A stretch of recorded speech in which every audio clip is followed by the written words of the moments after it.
One day, without warning, something changes. Not outside, but inside. You look back at your life, and suddenly, everything that had seemed vital to you, the achievements, the titles, the expectations, seems empty. As if you'd spent decades climbing a mountain, only to realize that at the top, there was no one to impress, only you, facing yourself. This is where the real turning point begins, the moment when the soul, tired of obeying the world, finally decides to remember who it is. It's not a crisis, it's a birth, a new direction that few recognize, but everyone eventually feels, that inner voice that whispers, "It's time to go home." This message is not just for those in their 60s. It speaks to anyone who has felt their soul wants more than just survival. There comes a moment in life when everything seems to shift a millimeter, but that millimeter changes everything. Nothing truly collapses, and yet nothing holds together as before. You look around you, and the same faces, the same habits, the same goals suddenly seem foreign.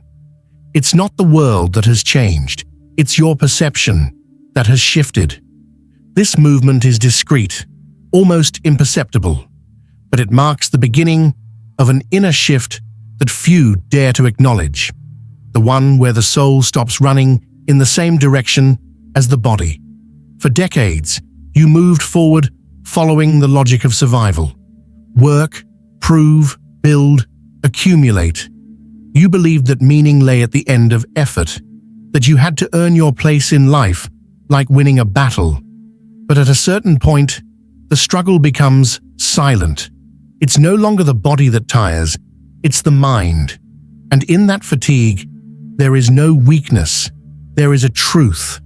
The truth that you no longer want to fight against yourself. It's an invisible change, yes, but a radical one. The soul begins to speak a different language. It no longer wants to be admired, nor useful, nor indispensable. It wants to be true. And that's where many get lost, because society has never prepared you to live without a mask. It has taught you to perform, not to exist.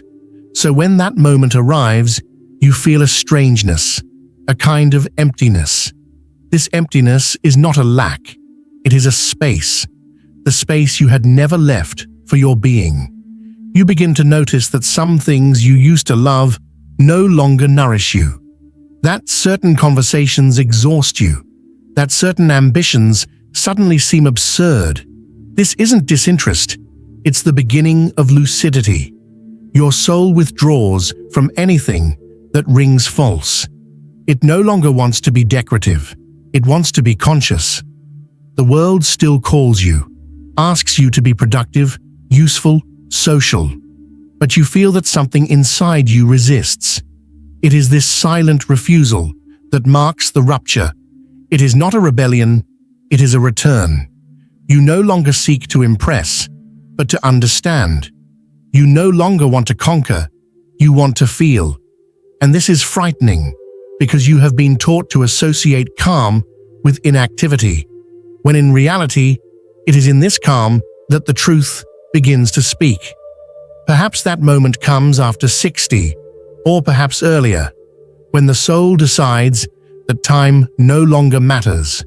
What matters is no longer the quantity of your days, but the quality of your presence. This inner shift, this invisible rupture, is not an end.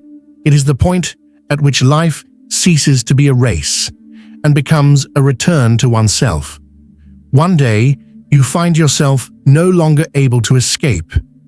Everything you've avoided, pushed away, or disguised with pretty phrases comes back to you, not as a judgment, but as a mirror. And this mirror doesn't lie. It reflects back to you everything you've become, everything you've denied, everything you've allowed to fade in order to stand. This is the moment when truth ceases to be a concept and becomes a presence. It doesn't speak, it looks at you. This look is brutal.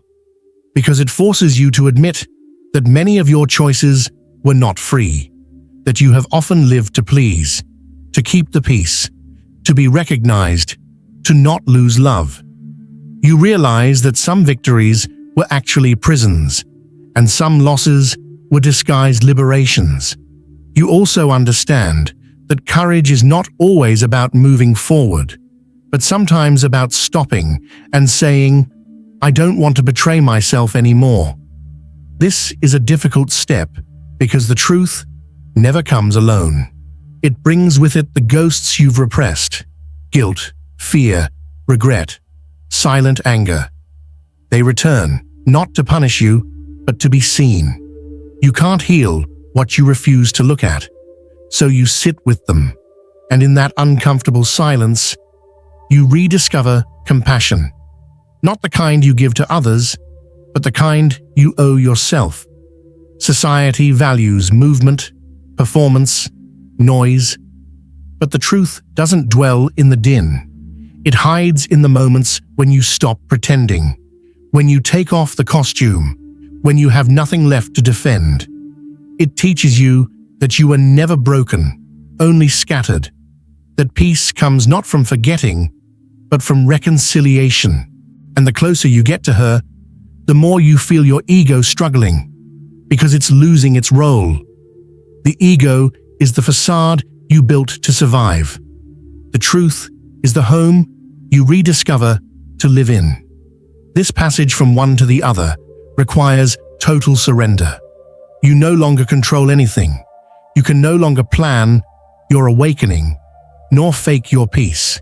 You can only let go of what is no longer you. This is where true transformation begins, when you stop hiding behind the stories you told to exist. When you understand that the truth doesn't destroy, it lightens. It takes away everything that was too heavy for your soul. And at that precise moment, you feel that you are no longer looking at your life with the eyes of the past. You are looking at it with those of conscience. There comes a time when what you've buried under the carpet of your existence resurfaces, not to crush you, but to remind you of what you'd forgotten. Everything you didn't want to see is still a part of you. Jung called this the shadow. It's not evil nor chaos.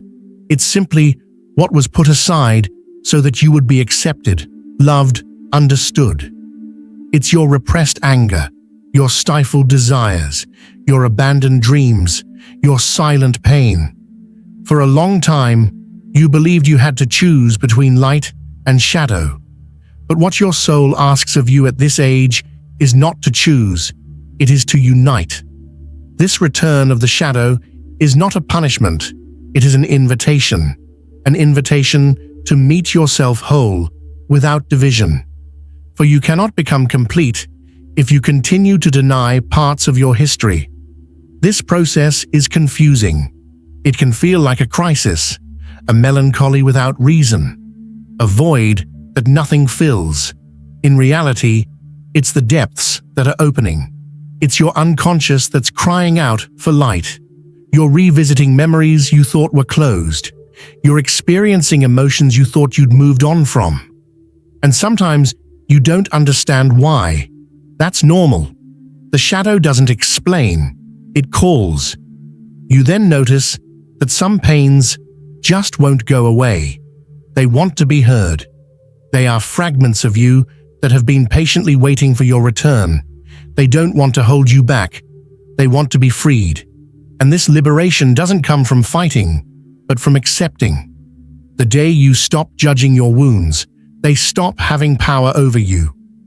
The shadow is also that creative part, that raw sensitivity, that intuition that you muzzled to remain reasonable. It returns now, stronger, because it knows that your soul is ready to listen to it. When you allow yourself to look at it without fear, you discover a power you had never known, that of being whole. This face-to-face encounter with your shadow doesn't take place in pain, but in lucidity. You no longer blame yourself for your mistakes. You understand that they were part of your initiation. Every fall, every silence, every regret has prepared you for this precise moment, the one where you can finally look at yourself without wanting to run away. And this is where something changes. You no longer want to be perfect. You want to be true, because you discover that light is born not from purity, but from the courage to embrace all that you are. You understand that your peace does not depend on a cloudless sky, but on your ability to dance in the rain of your own past. There comes a point where you no longer need to add anything to your life. You simply want to remove it. Remove the expectations, the masks, the noises that distance you from yourself. This stripping away has nothing to do with loss. It's a purification. You realize you've never needed so much to exist. That peace needs no decoration. That truth lives better in silence than in demonstration. You begin to live more slowly, not because your body is tiring, but because your soul is choosing depth. You no longer want to run after things. You want to encounter them. You want to look, feel, understand without forcing. And in this new simplicity, something vaster opens up. It's as if the world becomes legible again. Every gesture regains its value. Every moment becomes a prayer. Stripping away is the moment when you stop wanting to please, when your gaze no longer seeks approval. You discover that true freedom is not about having everything, but about having nothing to prove. The need to be seen fades, replaced by the need to be at peace. Even solitude takes on a new face. It is no longer frightening, it becomes a place of rest. You realize that much of what you called love was actually an exchange of fears, a quest for recognition. Today, you no longer need to be understood to love. You no longer need to hold back, to share. You love more gently, but more truly. You no longer wait for the other to fill your voids. You learn to sit there, to listen to them, to place your tenderness there. This stripping away makes you more lucid, but also more alive. You no longer need to appear strong, because you know that your strength lies in your vulnerability. You no longer need to be admired, because you know that beauty cannot be measured, it is felt. Everything that was artificial collapses gently, without violence. And in this fall, you discover the grace of the essential. It is no longer you who pursues life, it is life that reaches you. It comes in the calm, in the slow breathing, in the mornings without an agenda, in the gestures without a goal. You realize that what you were always looking for was not more time, but more presence. Stripping away is not a withdrawal from the world, it is a return to its truth. You begin to understand that true luxury is being at peace with your story. To be able to say, yes, all of this has shaped me, even what I didn't choose. And in this quiet acceptance, the soul finally rests, not in glory, but in clarity, not in noise, but in transparency. There comes a time when everything you were looking for outside comes inside. You no longer wait for signs, answers, or validation. You begin to feel without explaining, to be without having to. That's when rebirth begins, not in the noise of promises, but in the peace of silence. This rebirth is nothing spectacular. It announces nothing to the world. It makes no noise, does not seek an echo. It settles gently, like breathing, regaining its natural rhythm after years of restraint. It is your soul returning to itself, freed from expectations, roles, the illusions of having to be someone. You no longer try to understand yourself. You welcome yourself, and this difference changes everything. The outside world continues to turn, with its emergencies, its comparisons, its appearances, but you no longer want to run into it. You look, you listen, you smile sometimes, There is no longer any anger in your withdrawal, just a quiet lucidity. You finally understand that you have lost nothing. Everything you thought you had left behind was only in the process of transforming. Peace, at this point, no longer feels like an emotion. It's a state, a presence that inhabits you even in silence. You no longer need to defend your worth, justify your choices, or convince anyone. You exist, and this simple existence becomes your greatest offering. You live without strategy, without spectacle. You live with truth. What moves you now are simple things: a sunrise, a sincere conversation, a shared silence. It is not new desires that drive you, but a gratitude that guides you. You see beauty in everything that is ordinary, because you have stopped waiting for life to prove anything to you. You understand that everything has always been there, but that your perspective had to change. This silent rebirth doesn't erase your wounds, it integrates them. They become passages, not prisons. You no longer live in reaction, you live in creation. Each day is no longer a race to win, but a space to inhabit. You learn to want to hold on to nothing, to let it pass, to let it be, because you know that nothing that truly belongs to you can leave you. And in this calm, there is a light. It does not come from outside, it emanates from within you. It does not need to be seen, it shines naturally. It is the light of the maturity of the soul, the one that no longer seeks to shine, but to warm. The one that no longer wants to impress, but to understand. The one that, after having lived so much, can finally simply love. It is there, in this silent rebirth, that you discover the deep meaning of the word live. Not to be recognized, not to be perfect, but to be true and free at last.